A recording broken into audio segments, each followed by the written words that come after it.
Good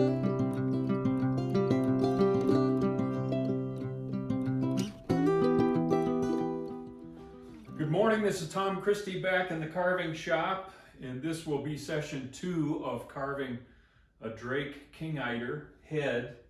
I'm not going to carve the body in this series of videos because carving the body is similar to other body carving videos I've already put together. The only exception to that is we will do those horn feather inserts with the hardwood holly that I talked about.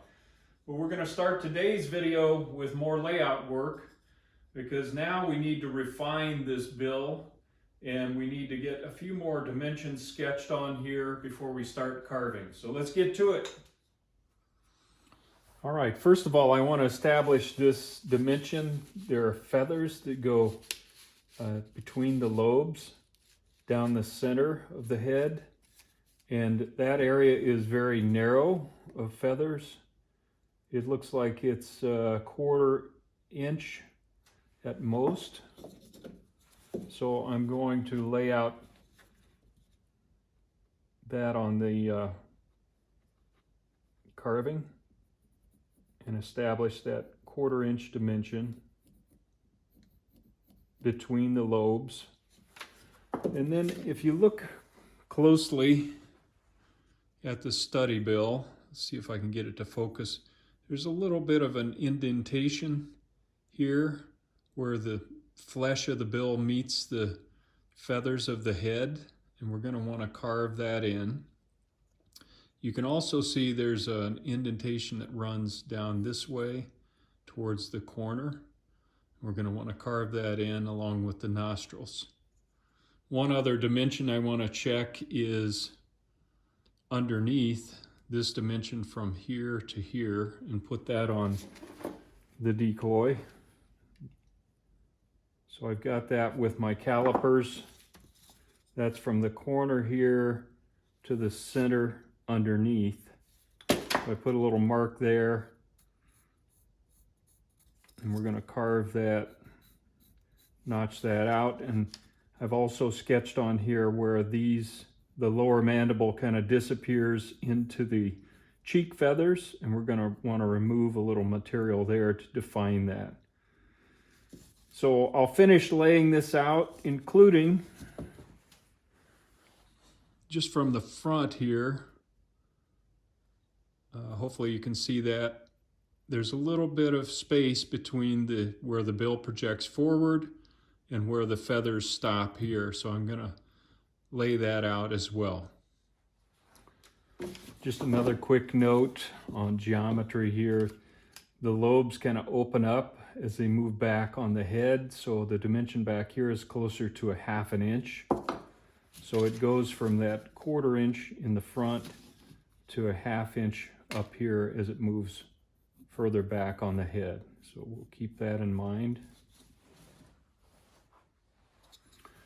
You can see in the side profile, the top of the lobe is here, so there are feathers that project up above the lobe and give a nice characteristic black outline to the orange of the bill. So we're going to be removing material in this area between the center here and the lobe here to begin to define the lobe area and these feathers down the center. Now I'm going to use my little 1/4 inch cylindrical burr and remove that material between the bill and the feathers of the forehead there to take it down to that 1/4 inch dimension near the front. And I'll speed this video up so we can just watch progress without taking too much time. I'm just working to those guidelines that I put, that 1/2 inch back near the eyes to the 1/4 inch up front, and removing material and then blending that back into the face and defining the lobes. Shifting to the other side, doing the same process there.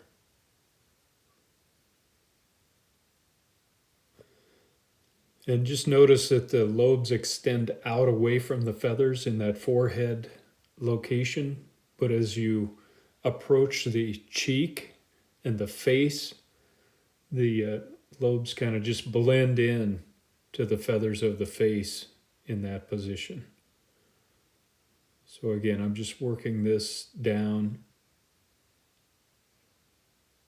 and defining where those lobes should lie, and then blending that back towards the eye. So I've got it about the right thickness. Now I'm going to work at rounding the lobes on both sides, and then also that crown area of feathers, rounding that off, being careful not to remove too much material.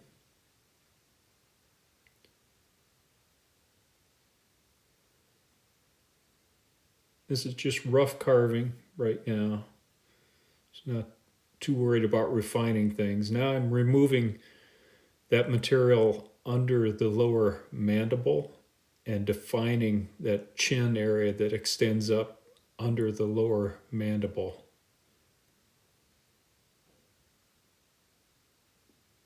And then further pulling that cheek line back a little bit, very characteristic where the bill enters the face down there, the lower mandible. There's a little bit of an overhang.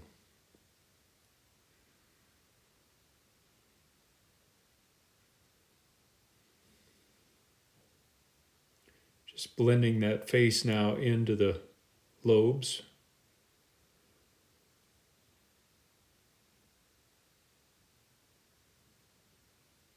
And some general rounding. Okay, I want to stop for a minute on the rough carving and then do just a gut check on the shapes. You can see kind of developing that up and down shape here. I wanted to check the size and position of the lobes here. By the way, I don't know if lobe is the correct word or not, so don't beat me up if I use the wrong anatomy terminology, but at least you know what I'm talking about. So that looks pretty good. Let's see this side. Just going to redefine where that should be up here. I've got a little bit of development to do up here to clean this up. And this is looking pretty good, but we'll clean that up. And then I'm going to begin using, instead of burrs, now I'll switch to ruby bits that take less wood off, and some smaller bits that I can get in and begin cleaning things up. And we need to shape this area right in here where the bill meets the forehead, and I want to get this wrinkle established kind of in that position, and then begin carving the bill dimensionally. The other thing I want to do in this rough form is begin to think about the eye width as I'm carving in this area. And a lot of people ask me, well, where do you get the dimensions for eye width? You can get that from your study bill if you have one. Just go to the front of the skull or the front of the eyes, check that dimension. I also have Pat Godden's pattern books. That's a good gut check on a dimension like that. I did check this with his book, and that is the dimension that he's got as well. And Pat did a lot of work in an aviary actually measuring birds, so all that was great work for carvers like us to be able to access that information. So it's about 1 1/8 inches between the eyes, and I just want to sketch that on here so that I'm keeping that in mind. Again, as we're removing wood, I want to end up at that dimension from the front, and we'll use the calipers to place, to carve this back in for the eye set. Okay, that's a lot of information, but I'm a big believer in, especially an unusual head, take your time. You can always take wood off. It's tough to put it back on. Looking at my reference photo again, there's a little bit of a brow above the eye, so we'll try to create that, but it's pretty much a slope, and the top of the head is very rounded, but that triangular shape that I talked about, very characteristic. So it's pretty narrow at the top of the crown there. Okay, like I talked about, I'm going to shift to the ruby bit, and this is kind of a pyramid shaped bit that gets in and can help define these lines and start softening curves. And I want to also begin to develop that lower bill area and its separation from the lobes, and then that wrinkle across the front of the bill, begin to develop that, and then generally begin rounding the bill. I've got this video sped up, of course, but it'll get us through it quicker that way. Now I'm just using it to get in and around the lobes and around the forehead and begin to blend and round those areas. So there isn't a hard line there. We want those lobes to end up looking kind of soft when we're done.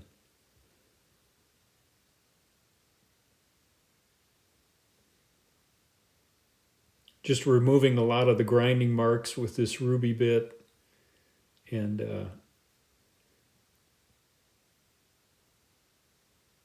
taking out the saw marks of the bandsaw as you go. It's just a little easier to do this with the ruby bit than just starting in with sandpaper.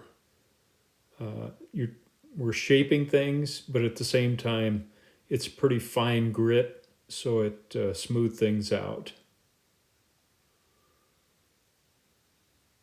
Now I want to work on that eye channel area. Okay, we kind of have the bill roughed out and the shape rough. Now I want to look at narrowing that area and creating that angle that we talked about from the front view. So I'm using this bullet nose 3/4 inch saber-tooth burr. It's the fine burr, the yellow burr, and starting to take wood off of the crown and angle that in past the eye. So we're not going to create a big deep eye channel as we talked about. We're just going to create kind of a wedge shape from the front with a nice rounded crown in the middle. Just being very careful not to pull into the bill area and destroy that carving that's already been done up there. But you can see I'm blending as we go, and then we want to maintain that that line from the back of the eye down to the bottom of the crest so we don't lose track of it. But I'm taking wood off that area. The top of the head is pretty narrow, even in back. So we're going to take quite a bit of wood off. I just wanted to stop for a minute and show you I've got this kind of generally rounded in and narrowed at the top, more similar to this reference picture. And then I want to start narrowing the eye position so that we hit that correct dimension from the front.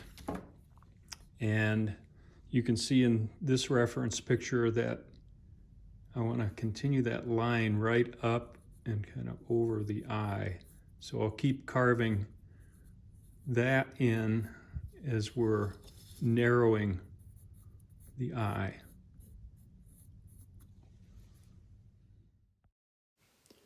Just checking my reference again, and you can see there's quite a bit of wood we're going to have to take off to get the distance between the eyes correct. So I'm using that bullet-shaped 3/4 inch burr again and beginning to take wood out in that area and kind of following that crest line up and over the eye. And then taking wood off the face to match up with the depth that we're going on the eye. So I'll keep working this. I don't want that brow to get too big, so I'm peeling off some of that on top as well. And I'll keep working this until I hit that dimension that I'm looking for from the front between the eyes. We're getting closer, still have some room to go deeper. Now I'm switching to a ruby bit and using that to go deeper around the eye itself and pull that line back into the crest. I'm going to do that on both sides and continue to go deeper until I hit the right dimension between the eyes. So they're not too narrow and not too bug-eyed. And I'm blending that as I go. I'm getting close now. Now I'm just going to use my sanding drum and sand everything down. This is kind of rough sanding. I'm not trying to finish sand everything, but take some of the tool marks out and the burr marks and just blend everything. And then follow that up with some hand sanding.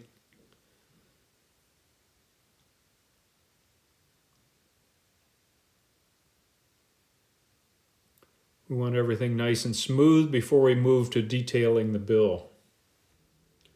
Looking pretty good. All right, I hope you're having fun working on your King Eider, if you're working on one. And this completes session 2 of carving the Drake King Eider head. And we've got the head kind of refined now. And in session 3, we'll focus on detailing the bill and inserting the eyes to kind of finish up the head.